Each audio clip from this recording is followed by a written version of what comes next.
I got my finest Kelly Clarkson shirt on. I'm ready. Dude, I'm so glad you wore that today. Welcome back to another episode of the Independent Podcast. My name is Nick, and as always, I am with Jon the Myth Kilmer. I gotta jump in real quick. I'm on FaceTime with Nick right now so we can see each other, and his camera's going right up his shorts. You got a good angle there. He wore his shortest jean shorts today, so I could just look right up it. Here, hold on. I'll adjust it for you. I feel like you're trying to subconsciously throw me off my game every week. I like it. Focus up. I don't know if it's allowed. Are you allowed to sit cross-legged? I sit cross-legged sometimes. Yeah, it's good. On a podcast? Okay. Why not? Let's see. Today we were going to talk about maybe a couple of the alternate ways that an artist can kind of make some money off their music.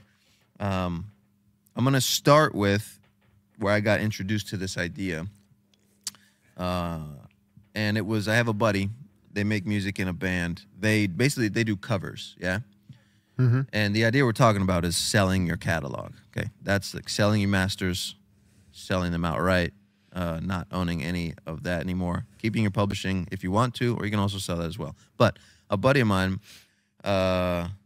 is in a band, and they only do covers, okay? They do covers.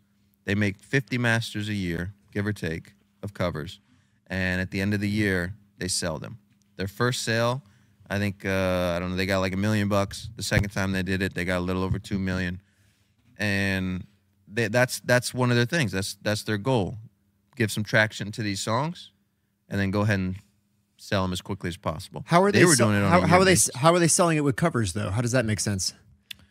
Because you can release covers, yeah? You can release covers on Spotify. Right. And you can get your revenue from it, right?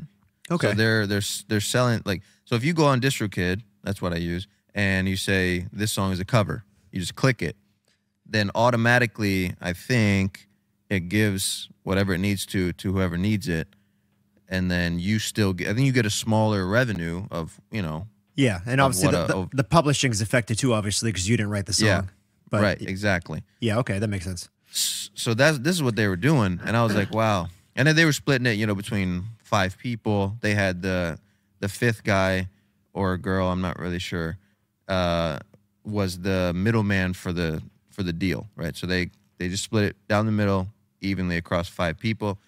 But you selling a catalog for two point something million bucks. Whew. Split 5 ways. That's a good way to make a little living. Yeah, not bad.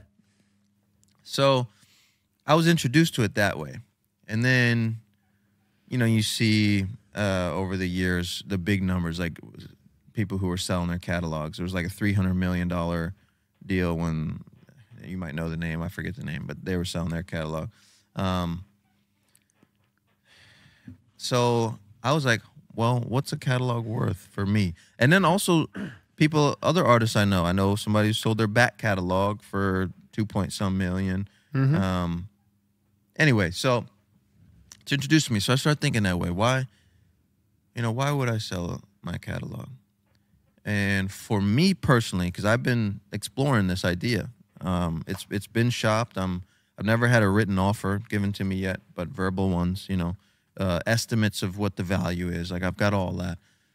And the reason that I personally think that it is a great idea is, one, it gets me my guaranteed payday, right? For the work that I've put in, a guaranteed one. If I wake up tomorrow and Spotify disappears, if I've sold my catalog, yeah, you're protected. I'm good. It's a good level of insurance. Yeah. Yeah, and it's that guaranteed, and the value of $1 is worth more today than it is, because you kind of get a X value, an annual, like a 10X, an 8X, a 15X, depending on how old your catalog is, how strong it's been for X amount of years. Yep. Determines the value of X that you'll get. So a value of $1 is worth more today than it is in 10 years. You get all that money up front, you buy real estate with it, or you put it in the market, blah, blah, blah. You can turn that money into more money, make that money work for you. Another reason is taxes. You get into a tax bracket where you're getting taxed 37%, 45%, like whatever it is, then you sell your catalog and it's capital gains tax, which is like 20%, 25%. You know, I think max possible is 25%. So you're saving, you know, on that valuation, you're saving probably millions of dollars by getting that money in capital gains tax. And if you roll all of that money over into another investment like a real estate, you don't have to pay tax on it at all. Exactly, because you're reinvesting it into something else. Yeah. Yes. It's not going to you. You're just, boom, reinvesting it. So I think about all these things.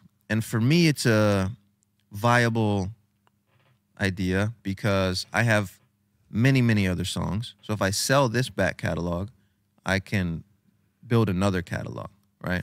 So I build my revenue stream back up while getting my guaranteed, my cushion, my family's taken care of. And then I can just go have fun with another one, build that up, and possibly sell it again, or just keep it, you know? But for me, it's that guaranteed. It takes the risk away. It takes the pressure off me. It takes the, you know, just the daily stresses of I'm the provider for my family, and my job is a risky one, and blah blah. You know, so just that's where I stand. How do you feel about it? No, I love it. And I mean, I have a business mindset too, especially with real estate. And this kind of is like a real estate deal if you think about it. It's like selling the whole house instead of renting it out month per month.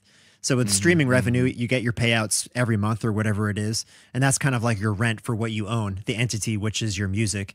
And this, you're just getting all the cash up front, which is, it's always nice to have in advance. And like you said, you do get that insurance because especially with streaming, I mean, streaming's been around for 7 years now, something like that.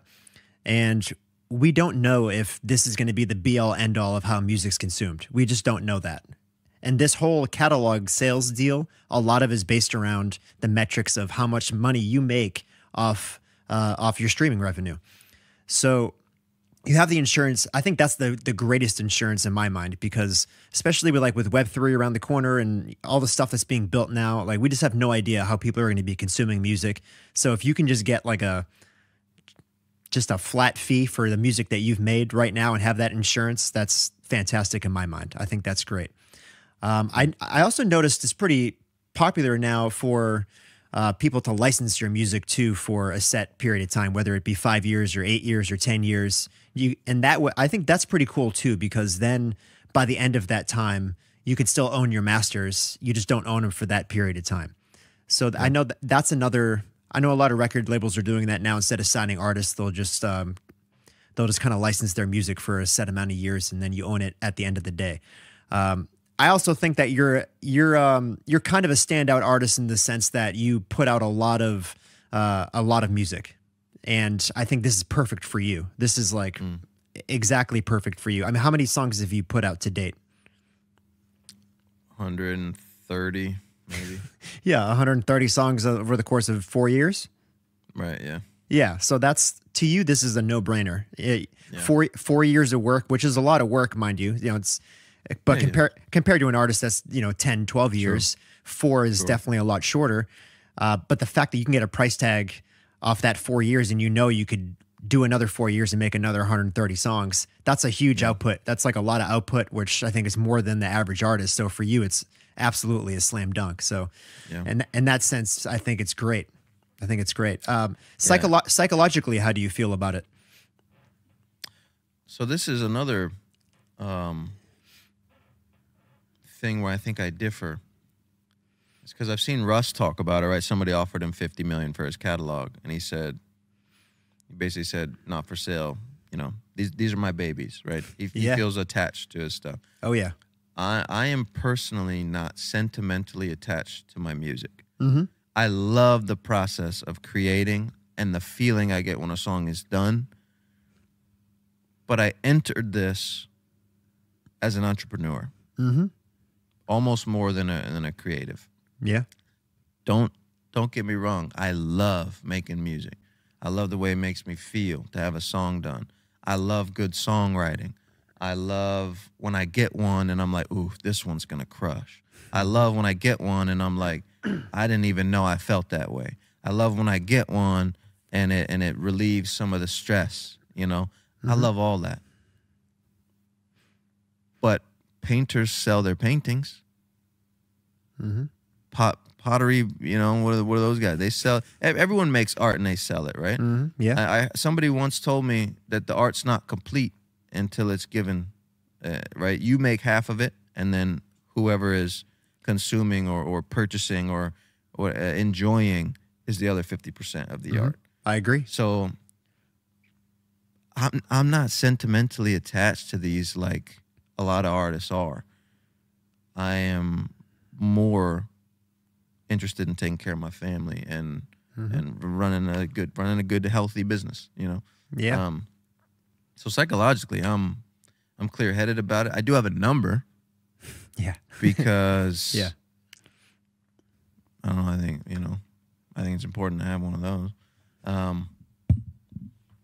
But aside from that, I mean, I had a call with the label maybe a year ago. I'm not sure. I take the calls. Most people don't talk to me anymore because they know I'm not doing it. But the last one I had, I was like, blah, blah, blah, blah. Oh, and first person to give me this amount of money can have my music. I just told him straight up on the phone. I'm like, if you want it, this is the number. Like, wow, you can have it, you know? And how did you come to that number? Did you actually like run some analytics on what you thought it was worth or just what it's worth to you? Yes. The math. Yes, on the math. Yeah. Also, it's the amount I need to be set for life. Yeah. Yeah. With nothing else. Like worst come to worst, like that. But obviously I'm still gonna work. I'm still gonna release music after. Yeah. But it's that pressure thing, man.